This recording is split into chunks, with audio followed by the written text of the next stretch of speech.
What's going on, everybody? Welcome to this week's Lumix Live.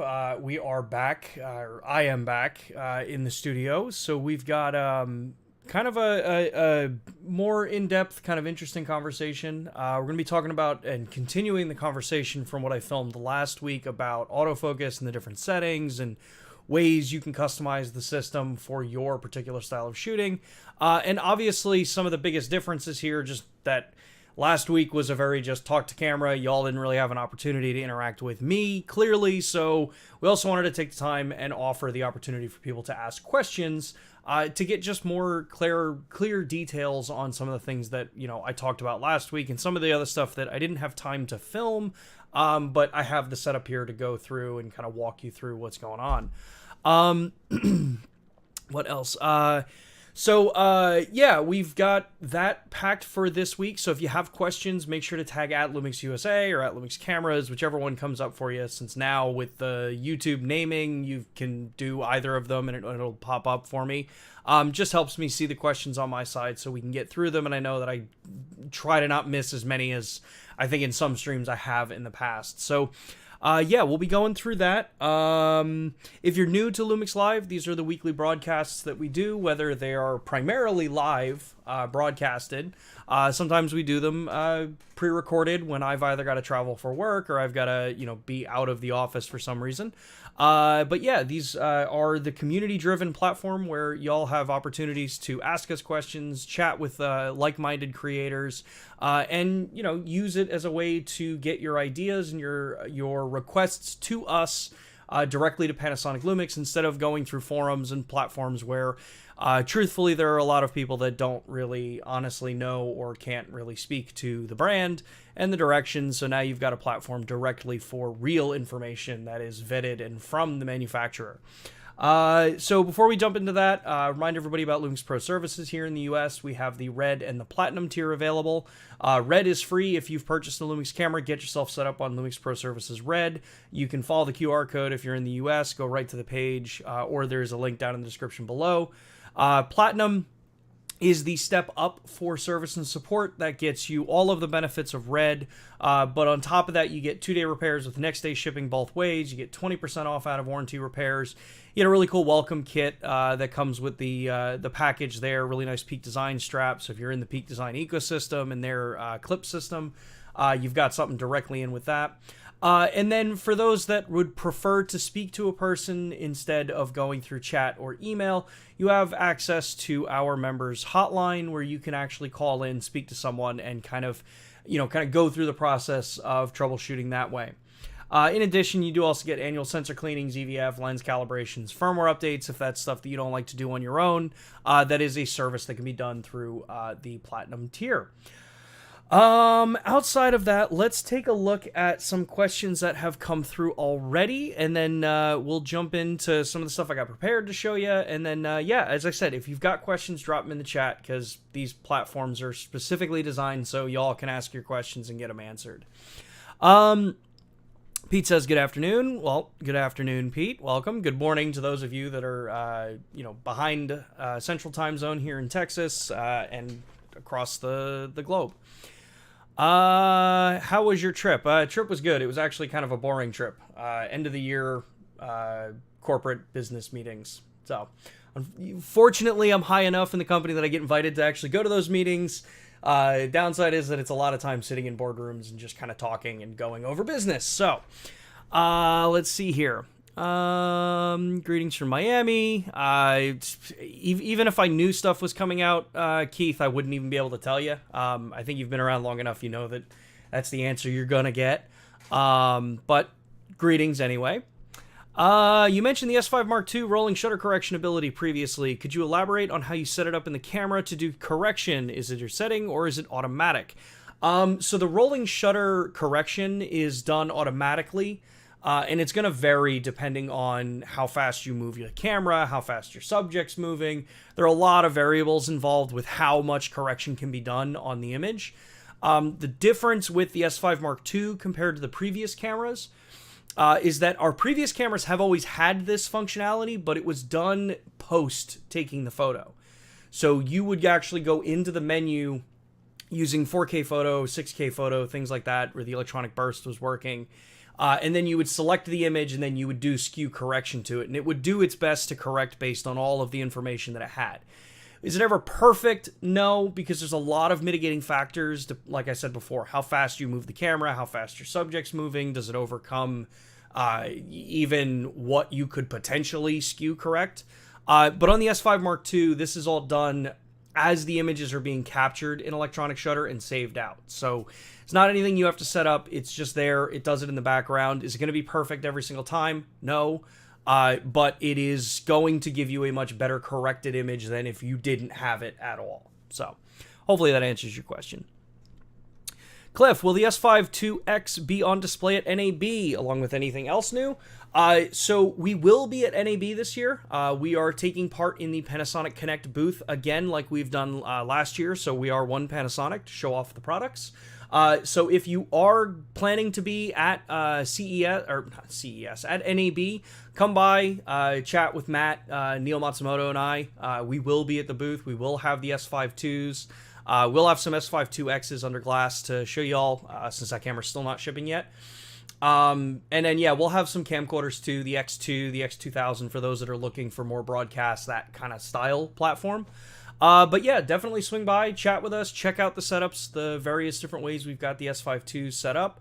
Yeah, and as far as anything else, even if there was something new or anything like that, I wouldn't even be able to tell you anyway. But yeah, other than that, we will be at NAB. Look forward to seeing any of you that are going to be in Las Vegas for the show. Let's see here. How to use single outlook focus mode with human eye detection. I'm not 100% sure I understand what you mean single outlook, but we are going to go through that kind of setup to kind of go through and show you different ways to use the system. Let's see here. When should we expect the release of firmware update for the S5 Mark II, and what should we expect from it? Timing-wise for the S5 Mark II firmware, should be close to around the time the S5 Mark IIX ships. I know that does not give you a date or a time frame, but it's going to be timed around that same time. As far as what we've announced with that firmware update, LiveView Composite will be coming as free in the firmware update. The first update will also provide the update where you can use the SFU2 to unlock the RAW over HDMI support for the S5 Mark II. So those are the things that we've announced. I don't know if there's anything else scheduled at this particular time. It's been a lot of back and forth on timing and all that kind of stuff. So, unfortunately, I don't have much more information for you on that. But keep your ear to the ground. Follow us on our social platforms. Obviously, you'll hear about it here on Lumix Live as we get closer to when that update gets released. Let's see here. Continuous AF with flash or single AF with flash. Notice there is a flash delay. What? I'm assuming you mean what can I do to prevent the delay? So flash firing with the S5 Mark II, this is something that has been brought up to our team, and our team is investigating into this because it is different than how the S5 Classic worked. The S5 Original, obviously, it's a contrast DFD system. Our focusing system and our flash interactions are based on how that system works. The PDAF system allows a lot of things to speed up. And knowing that the primary focus of our brand for a while has been videography, obviously photography sides of this are rapidly being brought up to speed and to exceed expectations. Other than that, I don't really have another update as far as flash firing and the speed of how quickly you can fire with it. Other than just kind of, if you really need the fastest firing, manual focus is going to be the ultra fastest, but that's true for any camera brand. Whenever you take autofocus confirmation out of the step, it's going to fire the second you click the shutter.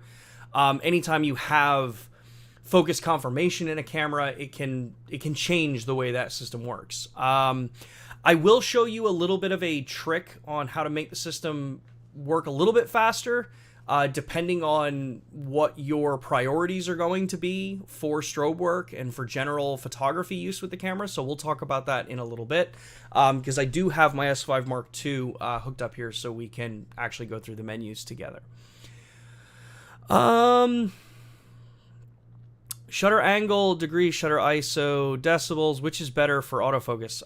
Neither. Neither are going to have an impact on your autofocus. Shutter angle, just because you're going to get the ability to change video frame rates and keep the actual shutter speed at the same or proper to the frame rate. ISO in decibels, it's just a different way of working with your ISO. If you come from a video background, decibels may be a better solution for you, but neither of which are going to have an impact on the focusing system because they are independent of each other. Dave, welcome back, Dave, says, with the S5 II, I wanted to do a few video shots where I am slightly close, walking into frame from the left or right. What would be good AF settings to keep me in focus? So this'll probably depend, honestly. Any pieces that I'm doing to camera, where I'm a single operator, I'll actually have the camera in the full area mode with human detection turned on. So not just face and eye, but human detection. This is just really for what I do and for how I'm working with it. Seems to be the fastest, most accurate way for me to work with it. The caveat there being, if I know I want to walk to a specific point in frame for the overall framing of the image, I will also sometimes go to one area plus or one area with human detection as the subject detection option, because I know at that point, okay, this is where I need to stand, this is where I want the system to work, but also when there's no subject detected, I want to tell it where it's going to focus. And that's the difference between the full area and one area plus. I have to apologize for my voice kind of getting a little crackly.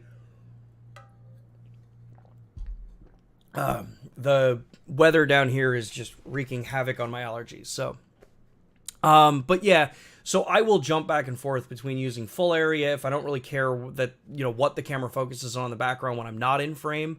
If I know that I'm trying to keep a very specific look, I'll use one area or one area plus with human detection.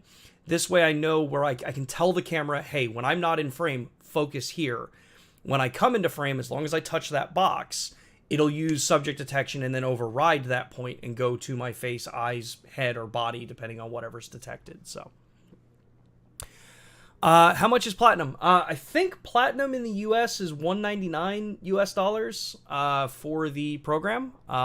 If you take a look at the link below in the description, you'll be able to take a look at it. If you're not from the US, platinum and the different tiers will be priced differently depending on the regions that are servicing it. So there is a link to the global Lumix Pro services down in the chat below, or down in the description below. Is there performance benefits of IBIS when filming vertically or horizontal? With my old cameras, different brands, it looks like it. Got my S5 Mark II yesterday, but couldn't test it. So from everything I've been told, there won't be a difference in performance between holding the camera vertically or horizontally. Where you may see some differences, at least from my experiences, will be more what the bokeh looks like, because you're changing the perspective of the way you would normally be thinking. So some things may just look different because of framing, if that makes sense. But as far as performance goes, I haven't been told that there's any difference in performance holding the camera vertically or horizontal as far as strength of the stabilization system or performance of the stabilization system. So it'll be the same whether you're holding it vertical or horizontal.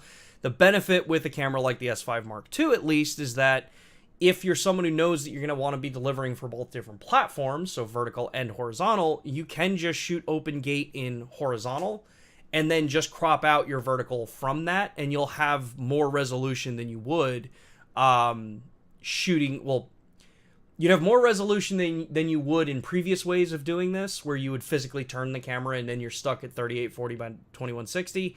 If you are shooting this in open gate, you get the full sensor height and width available, so your height now gets to be 5760 instead of 3840. So you get more resolution to work with, which gives you more punch-in, more control, so on and so forth. Let's see here. Is PDAF being used for video and photo on all settings and resolutions on the S5 II, S5 IIX, or is contrast being used at all times? So from day one, we have always maintained and always stated this is a hybrid autofocusing system that will utilize PDAF and contrast in the scenarios that best suit the use of either of them. So at this moment, I do not have any kind of firm details as to what is what in where. But it is an intelligent system to utilize the the best solution given the frame rate, resolution combinations across the board. So yeah, it uses whatever it can at its disposal to give you the best performance within the area. Let's see here. The main reason I'm interested in firmware updates is the delay when taking photos with my EF lenses. I'm hoping this will be fixed in firmware updates as there's no delay on my S5 Mark I. So as far as EF lenses go, that complicates matters a bit because now you've also got Sigma's MC21 adapter in the middle of this as well. So that I'm not 100% sure as far as where firmware update is going to affect what. Some of this also comes down to how fast aperture blades can close, how fast they can open, things like that. There's a lot that goes into, the speed of all this. What I can say is that it is being looked into. It is being evaluated what can be done to speed it up. What is involved in the whole process. As soon as I get information about it, you all know that I will be talking about it here on the stream. As someone who does lean heavier in towards the photography side of the business, it is important for me as well. I do shoot some flash work. I do not do a lot of it, nowhere near the level that I think a lot of you do. But it is stuff that I am very keenly aware of and have been able to test around and play around on my side. So, yeah, I'll keep you all updated as I get information.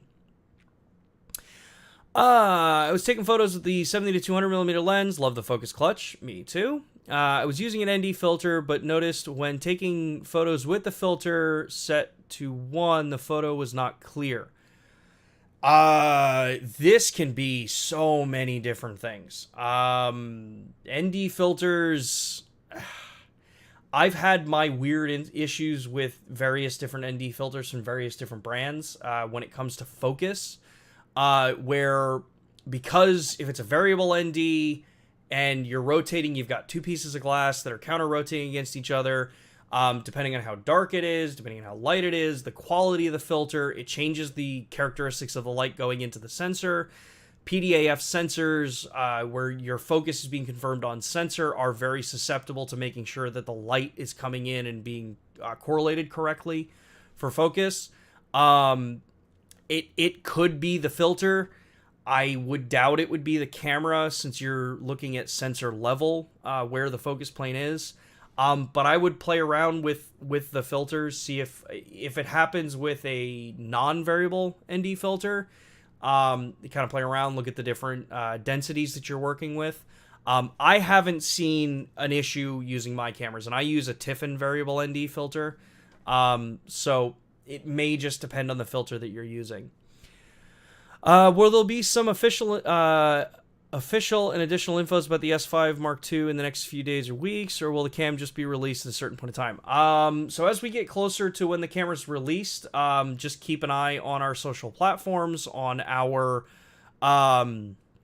just on all of our different platforms, on Lumix Live, all the different areas that you see us online. And yeah, you'll see just as we get closer, the information will come out, and yeah, it'll be there. So let's see here. Can dummy batteries be used on the S5 IIX, being that I might want to use USB section for SSD connection? There's two answers to this. There's the answer that I can give you and the answer that you kind of have to find on your own. We do not condone the use of third-party dummy batteries outside of the use of our DCC17 and AC10 adapter. That is a regulated adapter that is designed to work within the specifications of power for our camera and not provide any kind of issues of power spikes, things like that. So, that being said, it is your camera. You can do with it what you want. It's just a matter of just know that if something happens and you shove too much power into the camera, you can fry the thing, especially when you're going through the actual battery point. There are companies out there making them. It's up to you to choose if you want to use them or trust them. But from my perspective, I cannot condone the use of it. I can't offer my support one way or another for that.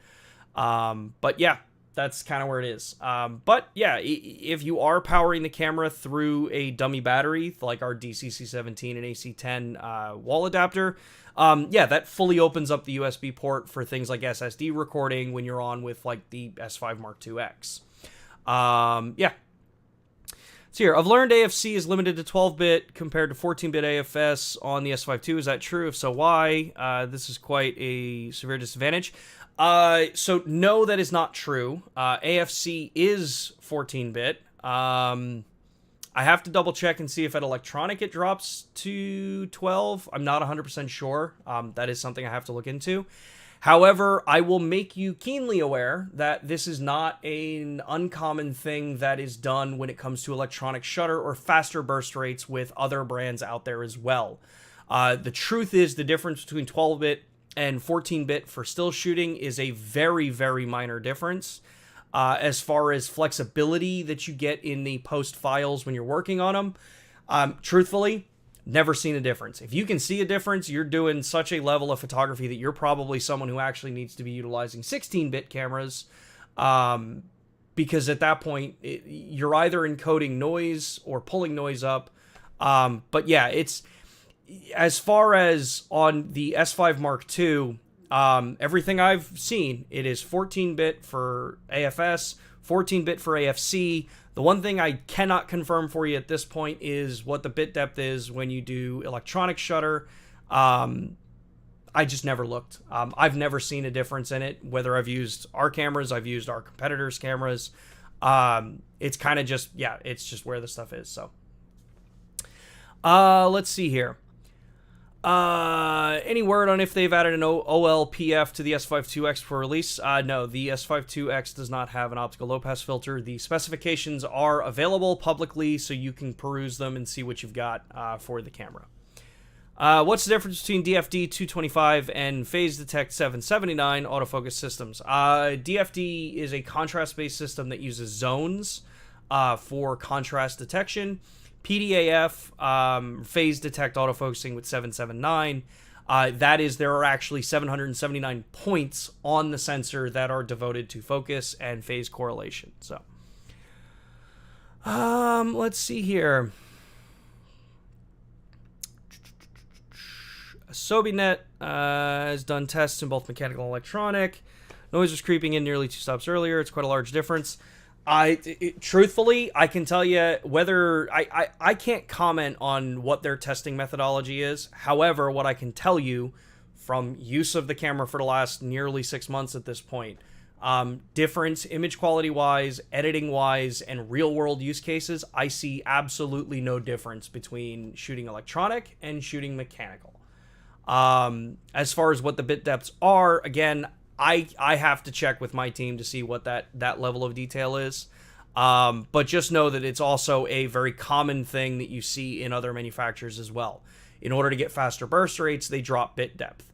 I know who Sobinet is. I also know that they are not, as far as everything I've seen, I would go with what someone like CineD or, unfortunately, not for much longer, DP Review, and places like that. So, let's see here. When compared side by side, the GH5S focus peaking and punch-in magnification capabilities are superior. Yeah, so there are differences between when you look at punch-in when you're going between the new engine cameras and older engine cameras. There are some differences between them. So, all right, that's enough, I think, of the questions now. Let's jump into talking about the focusing system. And addressing some of those comments and questions that I think some of you all have had. So the first one I want to do is actually the recent question that was just posed. It's like, what's the difference in focus points and how the system works, right? So when we're looking, right now I've got my S5 Mark II hooked up, and I'm in the focus modes here. It's a little hard to see, and I'm willing to bet that the compression on YouTube is going to royally make this impossible to see. But when you're looking at the camera, you've got a couple different levels that you can change the size of the focus box when you're in one area. And this is probably the easiest way to tell the difference between DFD and a phase detect system, right?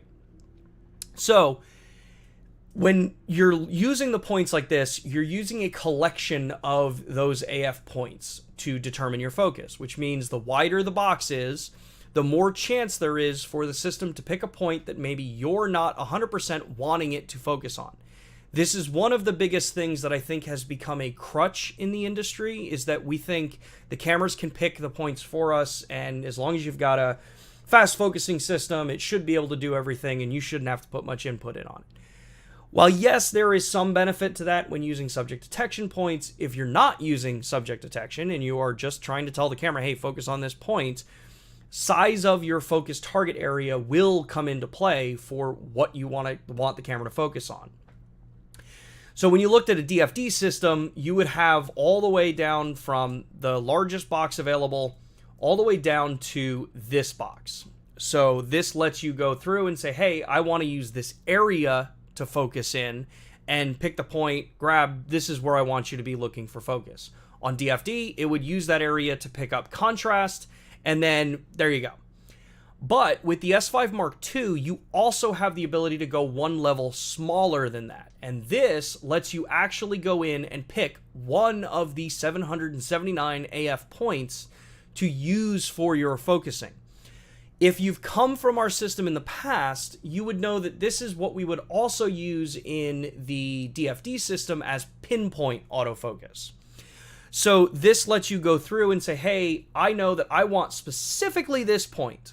So if you're a macro photographer or you're someone who focuses up on very fine details, this lets you go in and say, hey, pick the smallest point available. This is where I want my focus to be. Ignore everything else in that area, which is why you get the crosshair within that box. So you know that whatever that crosshair is on within that box, that is where your focus point goes.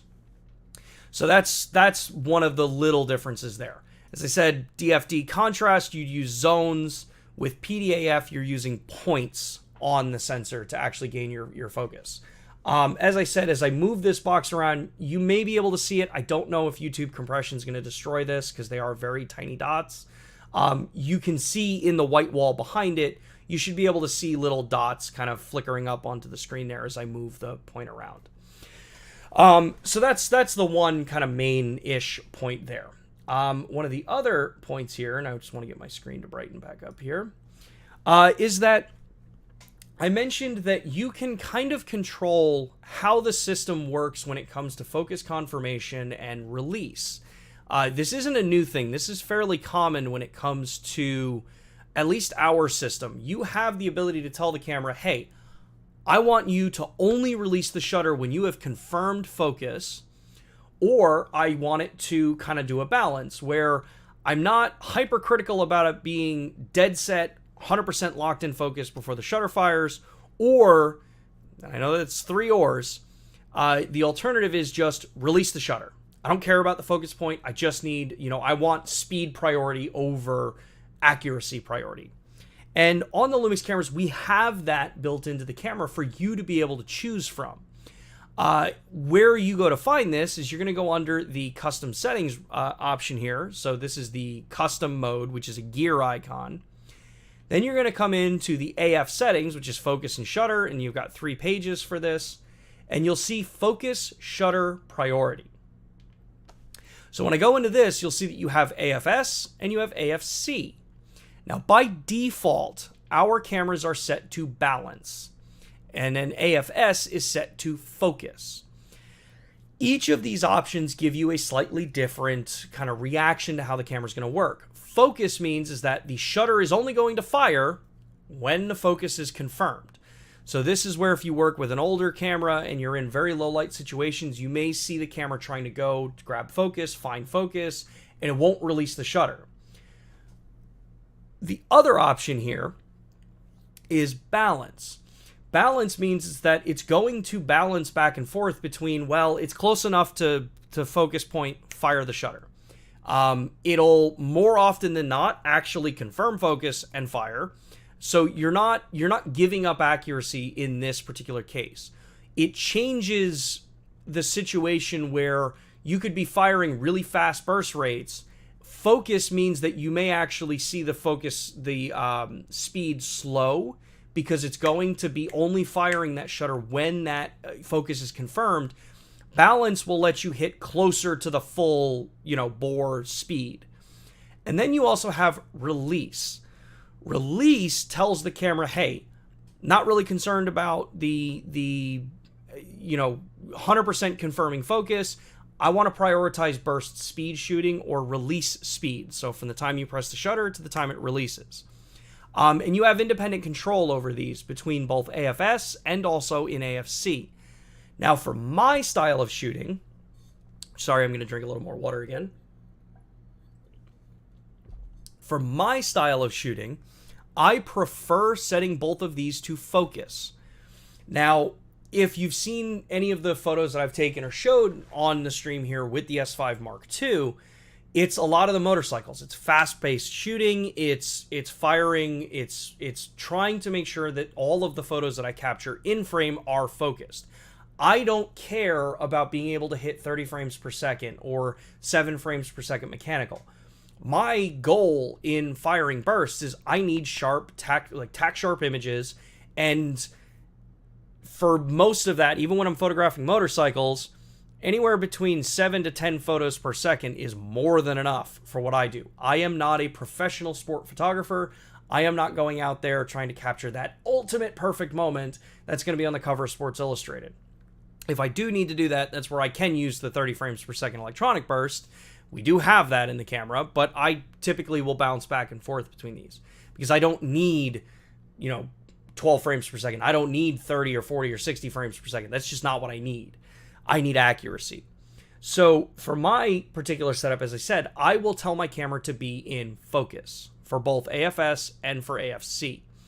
Now, in my particular way of shooting, as I've shown here, I photograph motorsports, motorcycles that are coming in at very fast speeds. So anywhere between, very fast speeds because this is on the street.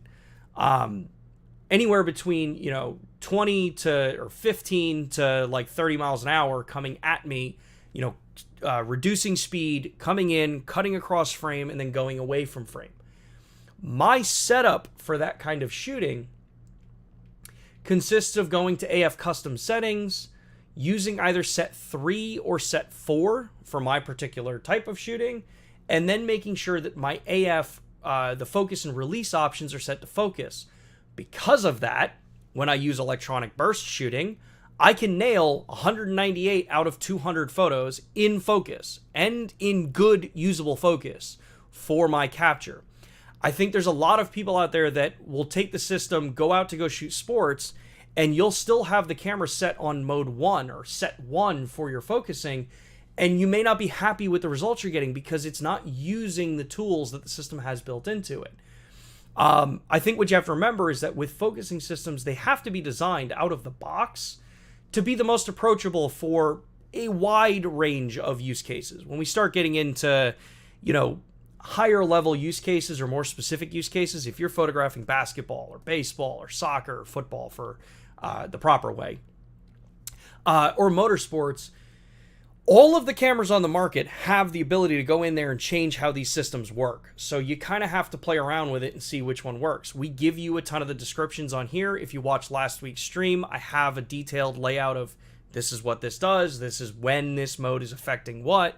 So I encourage you to go back and take a look at that. And after this video, I'll make sure to put a card up here for that, actually to that section where I talk about it. But these settings are what allow me to get that 198 photos out of 200 in focus, set, ready to go. The other thing is that you go in and start looking at, what focus modes do you want to use in combination with these? So as I said, right now I've got my camera set up in set 2. That is actually the kind of common one that I use for day-to-day shooting. I don't use set 1 primarily anymore. I use set 2 for day-to-day photography with my camera. But on top of that, I will also come in and play around with various different options for the focus modes that I use. So one area plus, zone, horizontal or vertical zone, full area, and then tracking. Something to keep in mind is that each of these different modes are really, don't necessarily think of them, if you're using subject detection, don't necessarily think of these as the kind of like the focus modes. Think of these as the fallback when detection is not being used.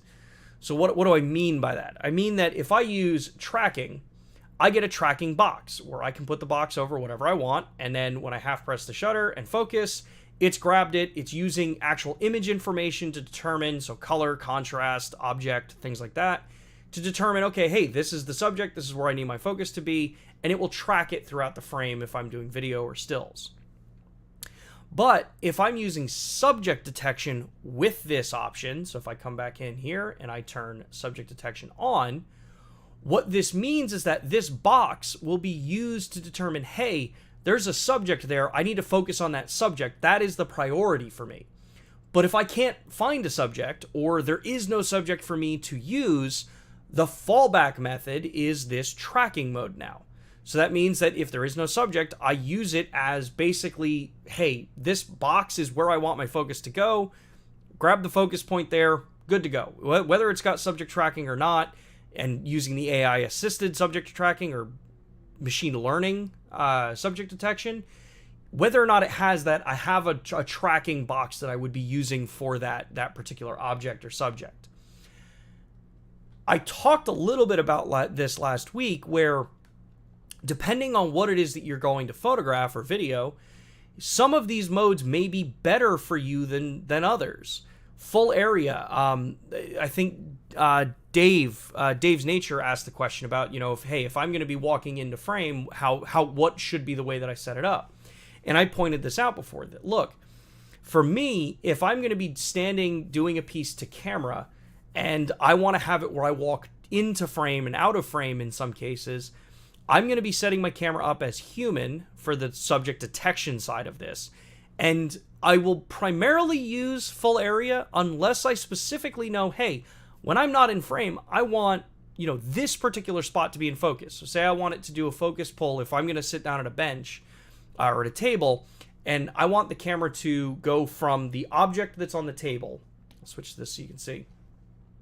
So say I want the focus to go from the object on the table to then, when I sit down, detect my body, my head, my face, and then transition from that subject to my face. That's where I would use something like one area plus. And the way that works is just by going into the menu here under the AF option. So all I'm doing for this is I'm pressing the AF option here and then cycling through to the one that I want, which again, as I said, in my case, is either one area plus or one area, and it depends on how accurate I want that particular spot to be. So most cases, one area plus for me, more than adequate for what I want to photograph with. If it's something ultra finely detailed that I want it to move from, that's where I'll go one area plus, and then one area, and then I will play around with the size of the box depending on the object that I want it to stay focused on.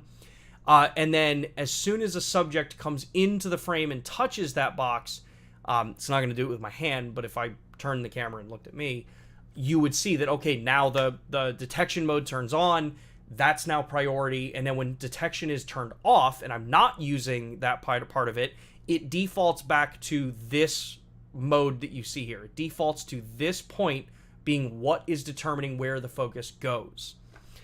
All right, so let's jump back in, take a look at some more of the questions here.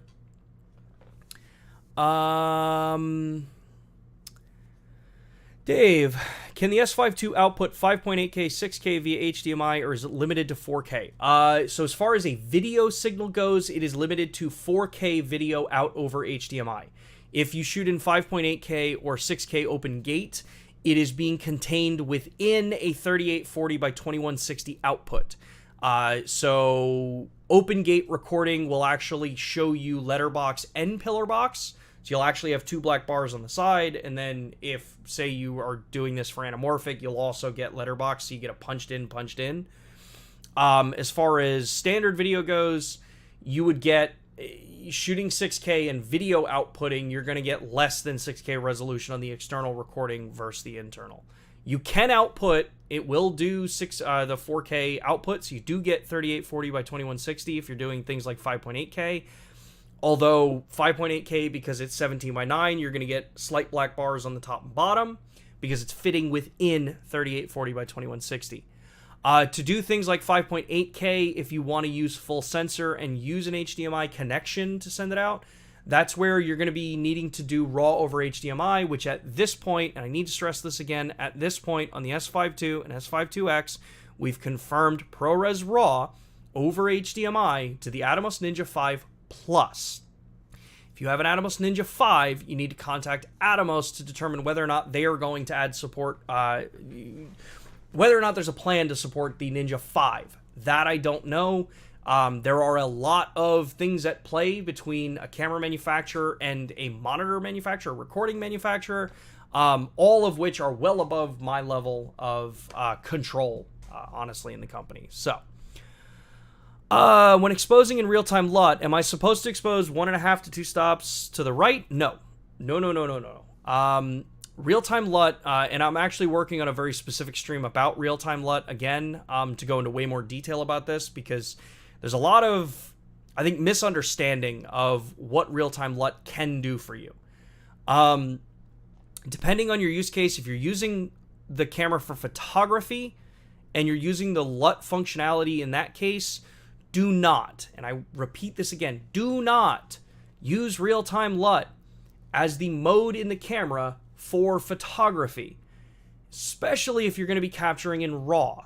The reason being is that RAW files from the camera, if you shoot in Vlog, are compressed down in dynamic range, because Vlog is designed for 10 to 12-bit video. Actually, it's designed for more than that, but it's not designed for the flexibility that you can inherently get with a RAW photo file.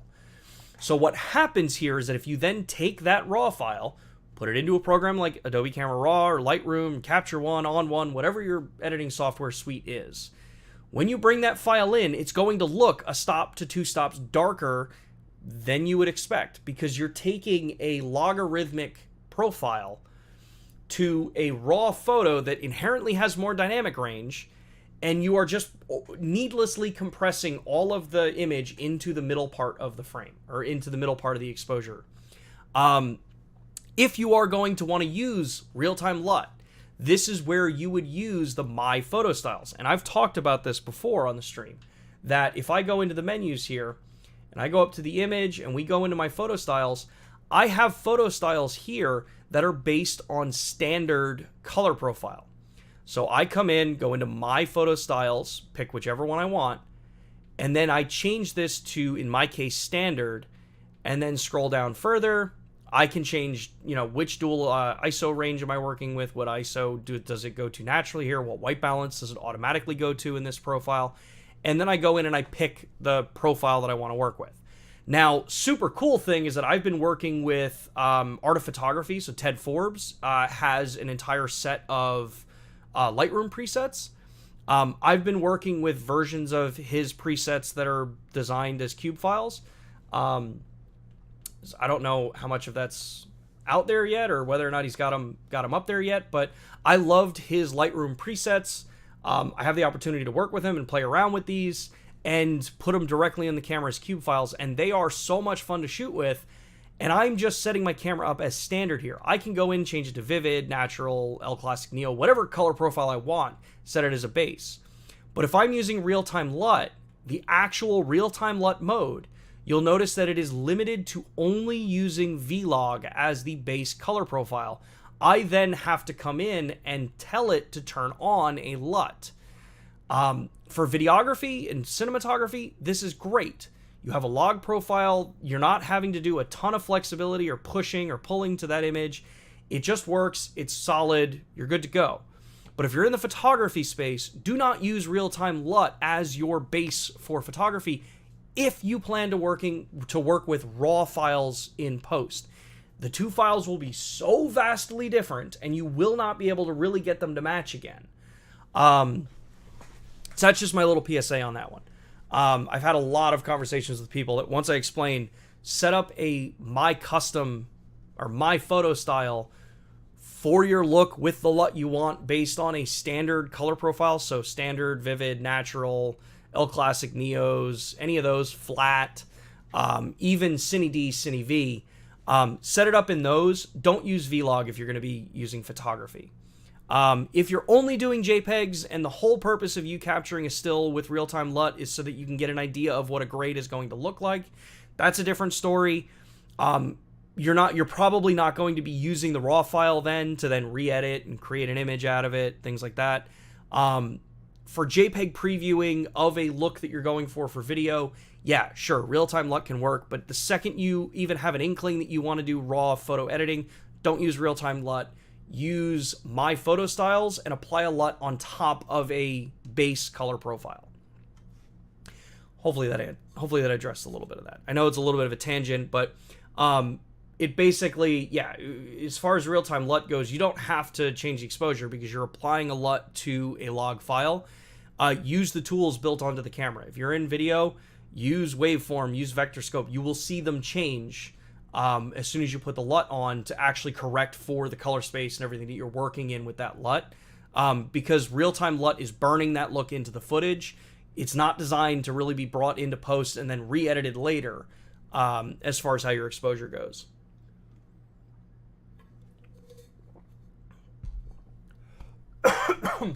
Excuse me, couldn't get to the mute button fast enough. Let's see here. Johnny says, what do you think are the best settings for running dogs? That is a very good question. Seeing as I have a dog that enjoys running really fast, he's an Australian cattle dog, I've had a little bit of a fun experience with this. So as far as focus settings for dogs or animals, there's two things I would set up here. Depends on what your goal is for it. So for one, you can very easily use full area and then go in and turn human and animal detection on. That's going to get you, I'd say, like 85-90% there. It's going to detect an animal. It's going to get you the setup. You're good to go. Cool.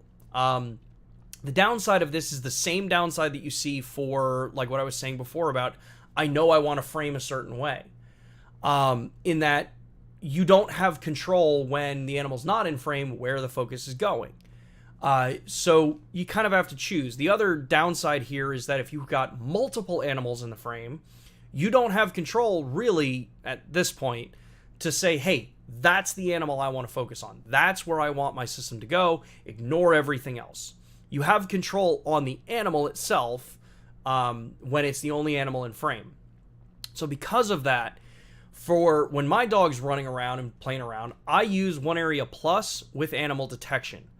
The reason being is that if he's in a pack of a bunch of other dogs, even though it doesn't really play nice with a whole bunch of other dogs all that often, I can have my box, my actual AF box, so this box here, I can have this over my dog because I know that's the animal I want to focus on, and subject detection enables then, and it will run the algorithms for animal detection, which is going to prioritize the head and face, even though we don't show that in the UI. It is prioritizing the animal's head if it can see it and find it, and it knows where it is.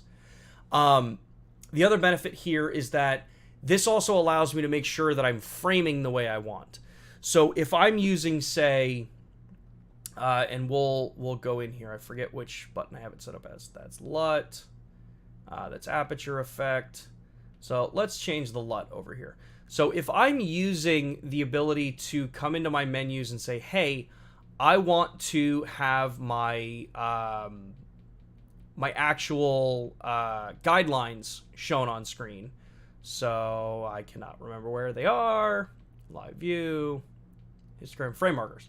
So if I want to have my frame marker set up here, so this is a 4x5 frame marker, 5x4, I can say, okay, hey, I want always to have, my dog framed at this part of the image. That's where I want him to be. So I can also now use this particular AF mode to say, hey, I need to actually be paying attention, have my subject right about in this area.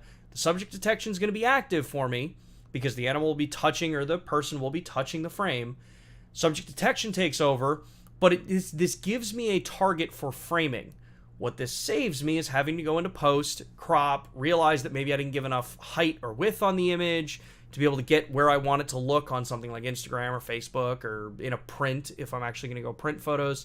This gives me all of that flexibility to say, hey, I know where I want my image to be, I know where I want my framing to be, and I want my assist tools to then do what they're supposed to. Assist in me capturing an image or creating a video in the look that I want. So, yeah, hopefully that kind of gives you a good idea. I didn't complete the whole thought on that. When it comes to AF custom settings for dogs and animals, for dogs, I go to the set 4, which is car racing and motorsports, which is what we kind of classify it as. The reason being is that most of the time, if you're out there and you're photographing a dog, they change speeds quickly, they change directions pretty quickly. You want the system to be doing switching sensitivity and subject motion movement prediction. You want it to be more aggressive with those, because you want it to be saying, hey, this dog's running towards me, or this dog's running cross frame, or wherever, or animal. It may all of a sudden decide, oh, no, I want to go this way. So you want the system to be able to respond to that faster than if you're in just the basic set 1, because set 1 is only going to moderately do it, because it's designed to be a middle of the road for a number of different styles of shooting and capture. So hopefully that helps, Johnny. Let's see here.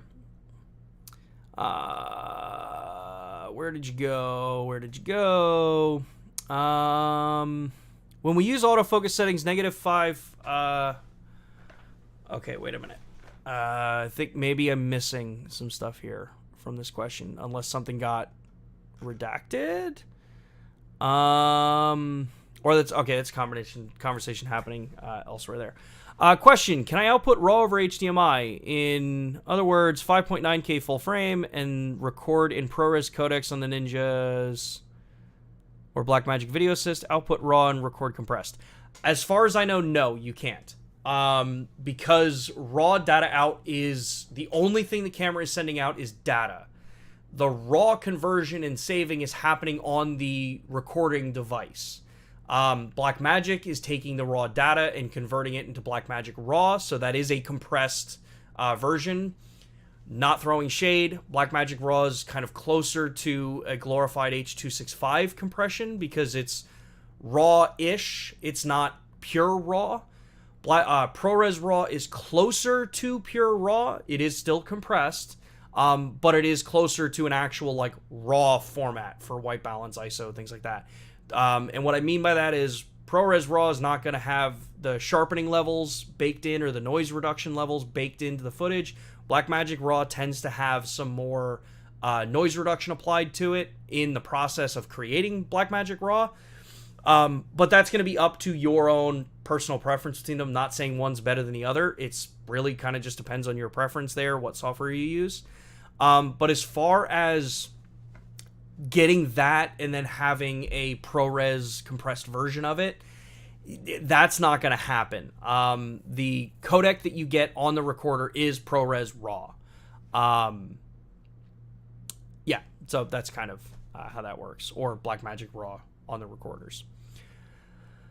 Let's see here. Thank you. I'm sorry, but it's impossible to request a professional feature with a hobbyist budget. Oh, okay, you guys are just going back and forth on some different topics. If there's something you want me to chime in on with some of the conversations going back and forth, let me know. Just tag me into the conversation, and I can add 2 cents if there's something that people want. Sacred says, bold move by Atomos. I don't know if it's a bold move, honestly. I just work on the information I have. I assume you're referencing the fact that as of right now, it's just the Atomos Ninja 5 Plus, or Ninja V Plus, whatever you want to call it. Yeah, at some point, you know, there are times where you have to start looking at the hardware that all of these different devices have, right? You know, does it have an HDMI port that can support through, you know, true bandwidth? Is it within spec? Are parts for an older monitor still available? Does a company want to continue manufacturing that monitor and supporting it? Because it gets more, there's a point where support for older products actually gets more expensive because certain things may not be available anymore. I can't speak to Atomos as far as that goes. All I know is that compatibility is confirmed on the Ninja 5 Plus. Don't know about the Ninja 5. But I'm also a very different mindset with a lot of this stuff. I know that there are going to be times where older devices just can't be updated anymore. Let's see here. L6 Media, do you recommend using VariCam LUTs with real-time LUT feature? Yeah, they're perfectly good for the camera. I think what's been amazing to see over the last, 6 to 8 months, that we've been kind of, seeing more and more people get into color grading and work there, and listening to people like Dennis, who was in the chat before, who are, true colorists that know how to work with this stuff. You have the options that we've made that were designed for VariCam, and our Vlog profile is designed to be relatively interchangeable between the cameras. The only difference is going to be highlight roll-off and dynamic range that you see available on the given sensor. But there are so many really amazing options. 55 Media, which is Dennis, makes some amazing LUTs available for the cameras and stuff. I like using them. They're awesome to work with. I like working with them. Dennis has been awesome with creating them and updating them and designing them and fixes and all that kind of stuff. When you also go out there with some of the other stuff, Nick Driftwood makes LUTs. There's so many out there. And there's going to be some cool stuff. I see Matt's here. There's going to be some cool stuff that, you kind of see coming out as time goes on. The ability to use real-time LUT and convert the camera's log footage into a different camera-esque log footage. So if you're trying to mix it into different productions, there's some really cool stuff you can do on that. But yeah, you can really use pretty much anything you want. You can generate your own LUTs based on a look that you like. The way you edit, Photoshop and Lightroom, if you go back and take a look at the live stream that I did called What the Heck Are LUTs? And I'll link that one up here too. I walk you through how to go into Photoshop, edit a photo the way you like it for a look, and then export out a 33-point LUT that you can then load right into the camera and use in real-time LUT or in My Photo Styles. So yeah, you can pretty much use whatever. VariCam LUTs are good. They're a good base to work with if you've never worked with them before. Although some people may cringe at that because they want more accurate. But yeah. Let's see here. Is the S5 IIX identical to the S5 II as far as hardware? Not necessarily. Yes and no. There are some differences between it. There's some different capabilities that, processors can do between them. But as far as like hardware goes, I think for the most part, they're fairly similar, if not mostly the same across the board. But there are different capabilities that are designed between them. So use of hardware is different. Even if something has identical hardware, the way that hardware can be used and programmed can be different between different setups. So remember, the whole point of the S5 IIX and the S5 II is choice. You being able to say, I have no need for high-end video functionality, so I don't want it. I want a less expensive camera that can be maybe more photo-focused. S5 IIX for those that are diehard video users and need things like ProRes and all of that kind of stuff. So yeah, it's pretty sick there. Let's see here. Do you know the S5 IIX rough release date? Is it in May, beginning or end of the month? S5 IIX, if I remember right, it's beginning it's spring-ish sometime. I don't know the exact date. I don't have an exact date for you. Other than what I can say is just keep your ear to the ground with us. Follow Lumix Live, follow social media. I know I've said that a bunch of times on the stream so far, but that really is where you're going to get the most information with it. So I want to actually, oops. I want to address Matt Fraser's comment here. Welcome, Matt. Says there's some confusion online about AFC on the MC21. Can you confirm AFC is working with the S5 Mark II and Mark IIX? And he says, yes, I already know the answer. Thanks for that softball, Matt. Yeah, so everybody, if you are looking at an S5 Mark II or an S5 Mark IIX, the MC21 with AFC works. It works really well. If you go out there and you look at some of the independent reviewers that have had some hands-on with the actual adapters, think Tyler Stallman just posted a video recently with the MC21.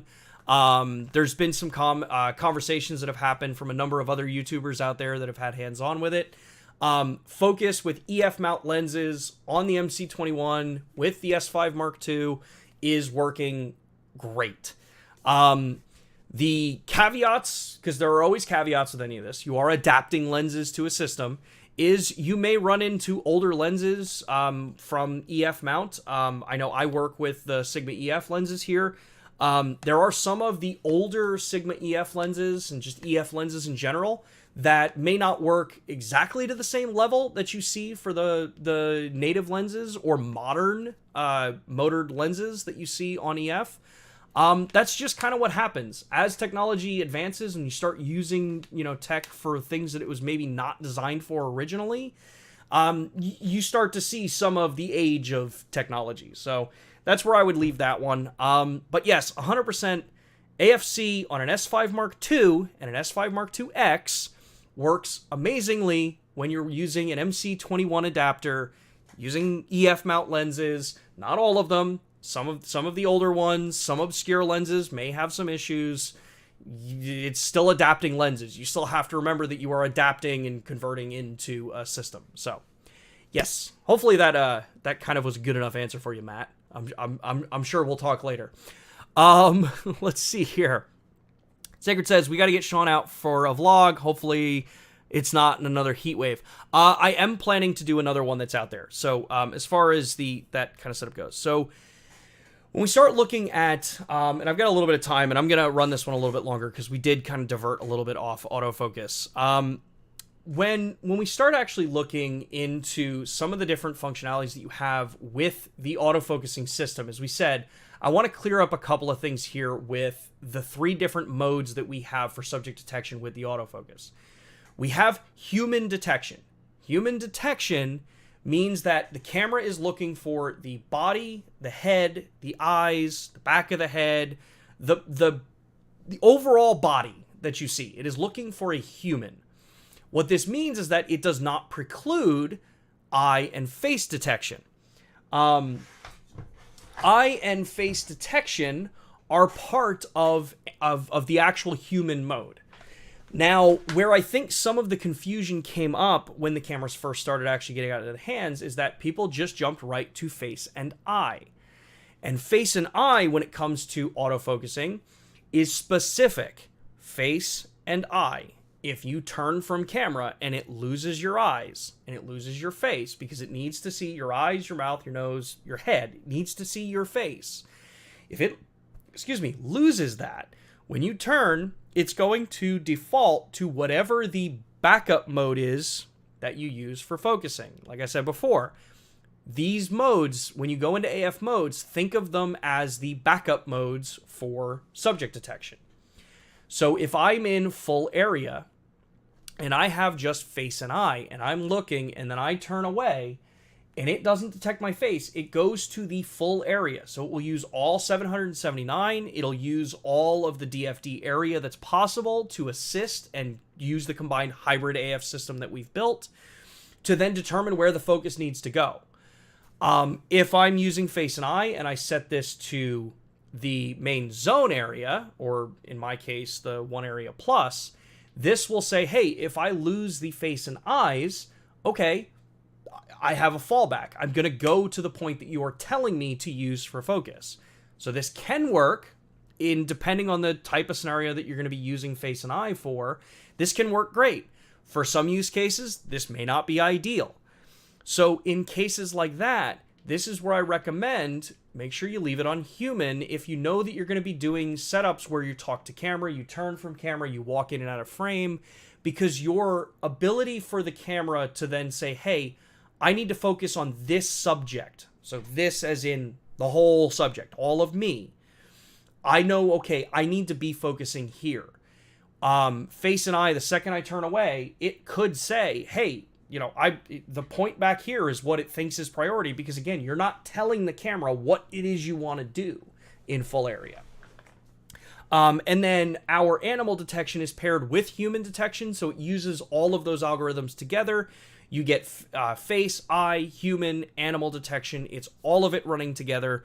And then you'll see the different boxes pop up. You'll see it'll go from face to eye to head to body to eye to face, all those different modes depending on where your subject's looking or moving or how they're interacting within the frame.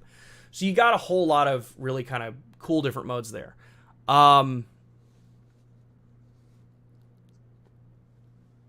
Let's see. Oh, sorry. My brain just stopped here for a second. FC, focus on topic or focus on autofocus. My mind is blown and out of focus on topic. Ha! Nice.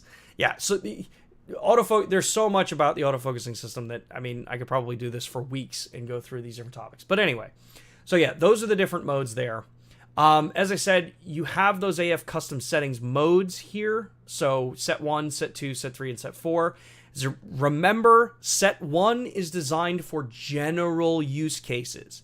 If you are taking this camera on set 1 and you're going out and you're saying, hey, I want to photograph, bicycles or skateboards or my kid's baseball or softball game or soccer game or whatever, mode 1 or set 1 is probably not going to give you the results that you're expecting out of it because it's designed to be basic.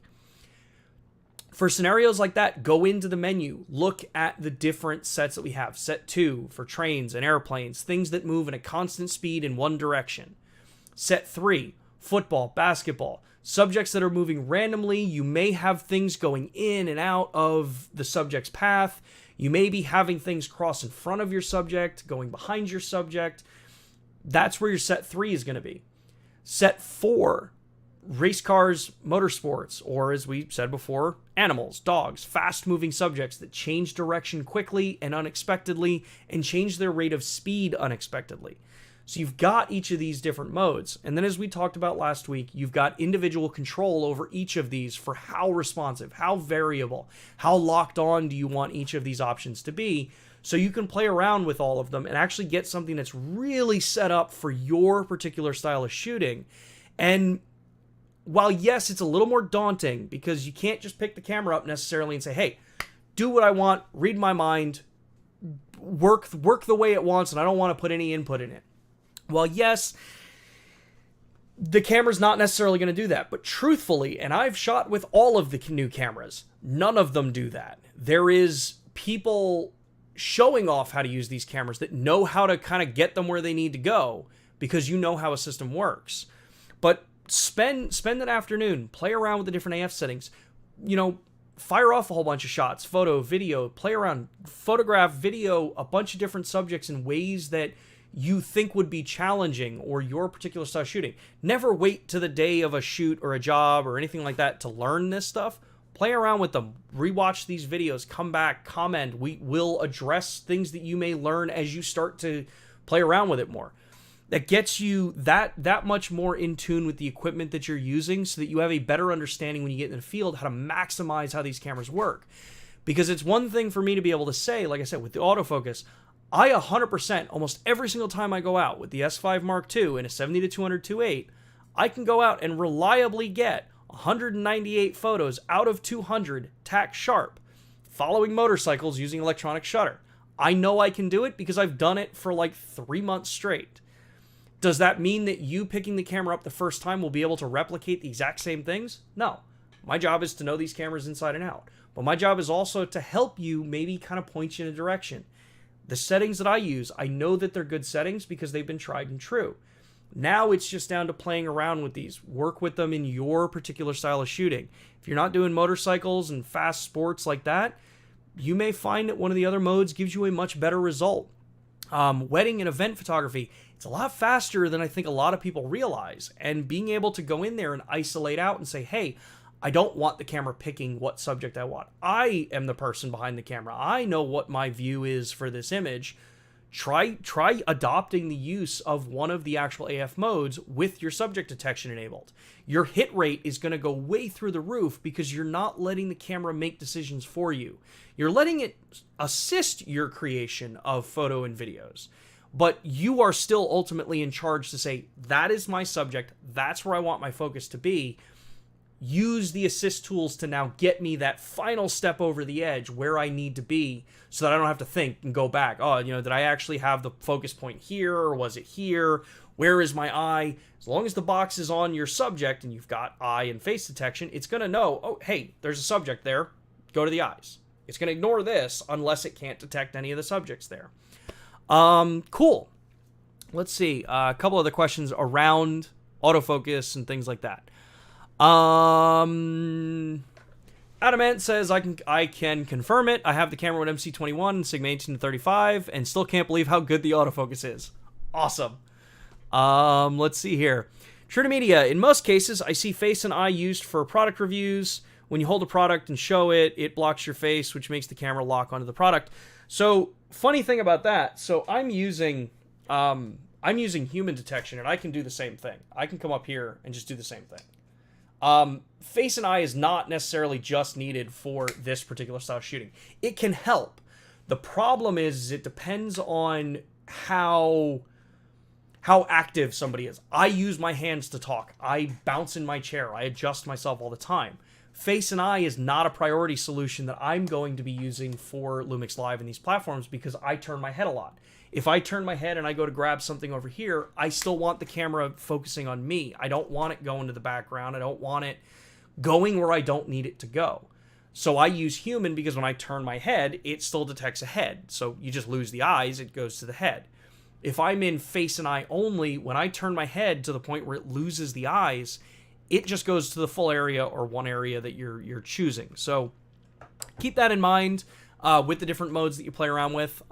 They can work great. Yeah, you just get a bunch of different capabilities there. Renderman, using diffusion filters like black mist will affect autofocus ? Or reflections from point light sources with filters will confuse phase. They can. So as people, if you've worked with phase detect cameras long enough, so if you come from the DSLR era, there is a very known hard challenge for phase detect autofocusing. And this is true for all cameras. I don't care what the marketing material says, and remember, I'm from the marketing side of the company. I don't care what the marketing says.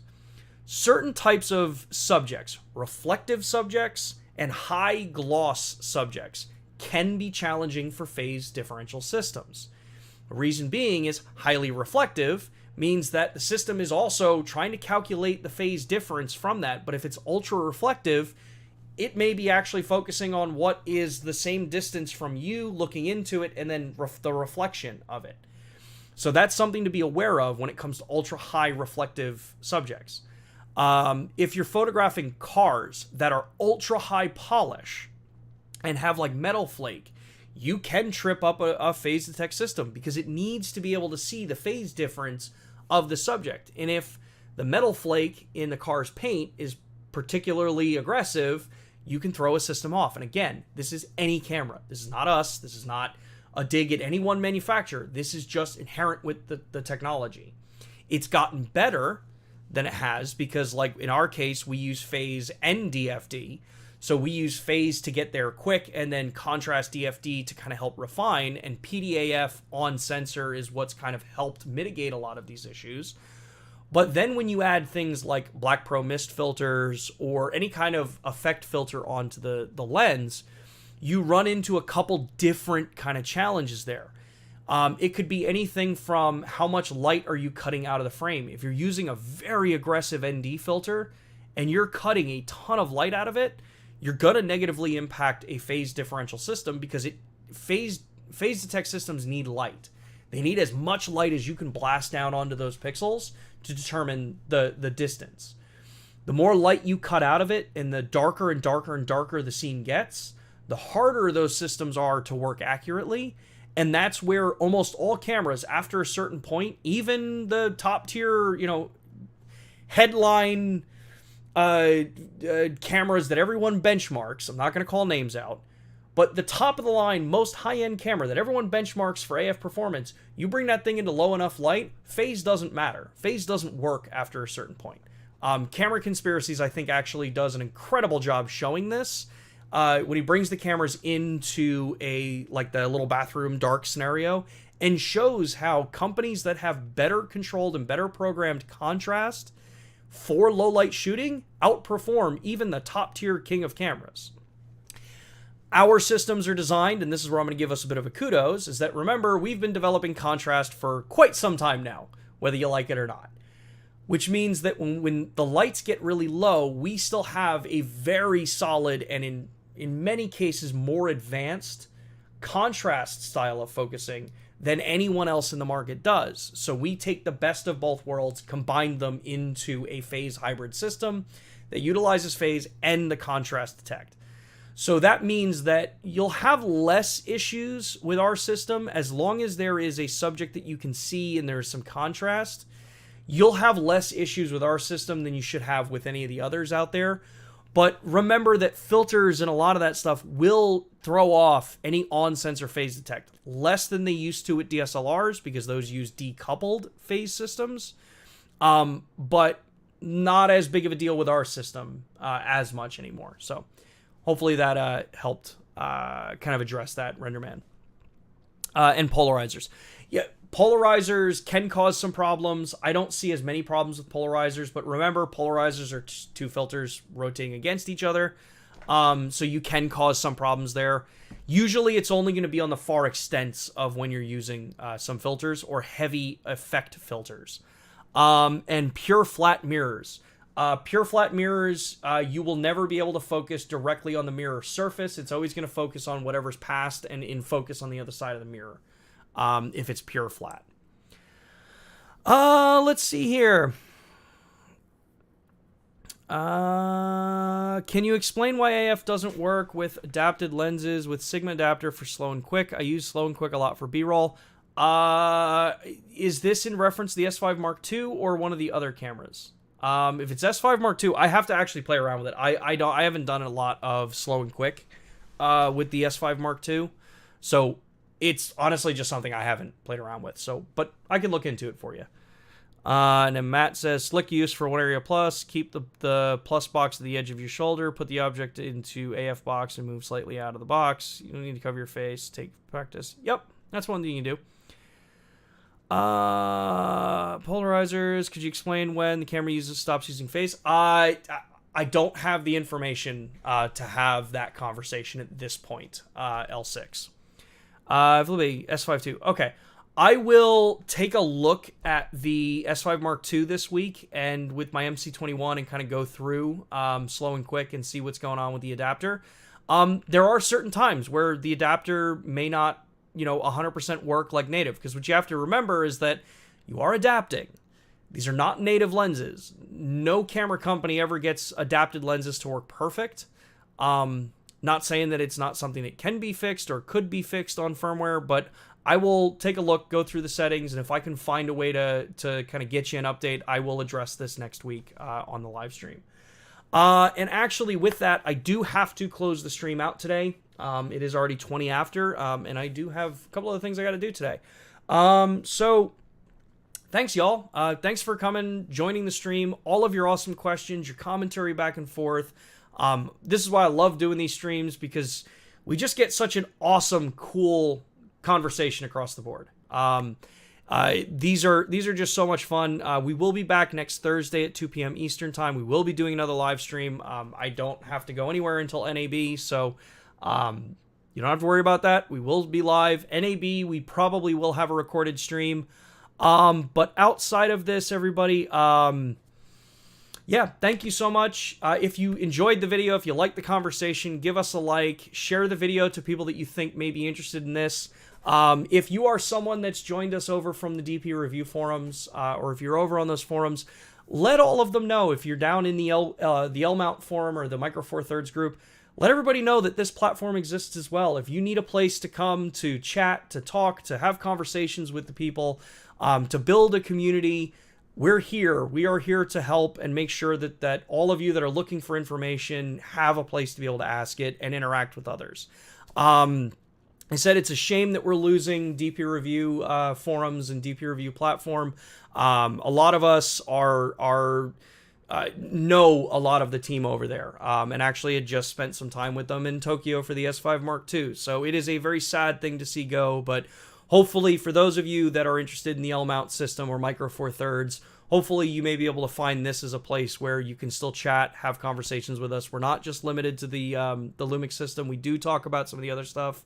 But yeah, other than that, thanks everybody. I hope you have an awesome rest of your day. Like the video, subscribe, share it to people that you think this may be useful for, and look forward to next week's stream here on Lumix Live. Later.